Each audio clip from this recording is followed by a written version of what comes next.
শেষ গুগল পের, এবার ভারতে চলবে টাটার ইউপিআই পেমেন্ট সিস্টেম। মিলল আরবিআই এর অনুমতি। বর্তমান সময়ে যতদিন এগোচ্ছে ততই ভারত যেন ডিজিটাল হয়ে যাচ্ছে। বলা ভালো এখন ডিজিটাল যুগ, আর এই যুগের সঙ্গে তালে তাল মিলিয়ে বিভিন্ন ব্যবস্থায় আমূল পরিবর্তন আনা হয়েছে, যার মধ্যে অন্যতম হলো পেমেন্ট পরিষেবা। আগে মানুষ হয়তো ভাবতেও পারতো না যে মাত্র একটি অ্যাপের মাধ্যমেই যে কোনো জায়গায় টাকা পে করা যাবে, কিন্তু বর্তমান সময়ে সেই অসাধ্য ব্যাপারটিও হচ্ছে। এখন মানুষের পকেটে 10 কোটি টাকা থাকলেও চিন্তা থাকে না, বড় পেমেন্টের জন্য যে কোনো অ্যাপই যথেষ্ট। যেমন এখন বেশিরভাগ সব মানুষের কাছেই গুগল পে, ফোনপে, পেটিএম রয়েছে, ফলে এখন মাত্র এক ক্লিকেই যে কোনো জায়গায় পেমেন্ট করা যায়। এবার গুগল পে, ফোনপে, পেটিএমকে টেক্কা দিতে জোরদার পদক্ষেপ নিতে চলেছে টাটা। হ্যাঁ, ঠিকই শুনেছেন, শোনা যাচ্ছে খুব শীঘ্রই টাটা গ্রুপ এখন অনলাইন পেমেন্টের দুনিয়ায় প্রবেশ করতে চলেছে।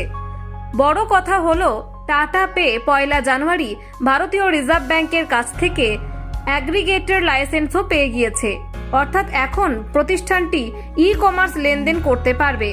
টাটা পে কোম্পানির ডিজিটাল ইউনিট টাটা ডিজিটালের অংশ। এর মাধ্যমে প্রতিষ্ঠানটি ডিজিটাল ব্যবসা করে থাকে। 2022 সালে টাটা গ্রুপ তাদের ডিজিটাল পেমেন্ট অ্যাপ্লিকেশন চালু করে। এখনো পর্যন্ত সংস্থাটি আইসিআইসিআই ব্যাংকের সাথে অংশীদারিত্বে ইউপিআই পেমেন্ট করেছিল।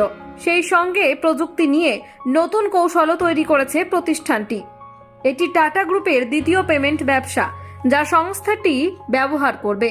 গ্রামীণ ভারতে হোয়াইট লেভেল এটিএম চালানোর লাইসেন্স রয়েছে টাটার কাছে। কোম্পানির এই ব্যবসার নাম ইন্ডিক্যাশ। আরবিআই এর তরফে দেওয়া তথ্য অনুযায়ী টাটা এর আগে প্রিপেড পেমেন্ট ব্যবসাতেও হাত পাকিয়েছে, কিন্তু কোনো সাড়া মেলেনি। এরপর 2018 সালে লাইসেন্স সমর্পণ করে প্রতিষ্ঠানটি। ডিজিটাল পেমেন্ট স্টার্টআপের প্রতিষ্ঠাতা বলেন, পেমেন্ট অ্যাগ্রিগেটর লাইটের মাধ্যমে টাটা সাবসিডিয়ারি সংস্থাগুলির সাথে সমস্ত রকম ই কমার্স লেনদেন করতে পারে এবং এটি ফান্ড পরিচালনায় অনেক দূর এগিয়ে যাবে। Reserve pay, cash free, Google pay এবং অন্যান্য সংস্থার মতো টাটা পেও দীর্ঘ অপেক্ষার পরে লাইসেন্স পেয়েছে। পিএ লাইসেন্সের সাহায্যে সংস্থাটি অনলাইন লেনদেনের অনুমতি পায়। এর পাশাপাশি সংস্থাটি তহবিল পরিচালনা করার ক্ষেত্রেও অনুমতি পায়। টাটা পে ছাড়াও বেঙ্গালুরুর ডিজিও 1 জানুয়ারি লাইসেন্স পেয়েছে।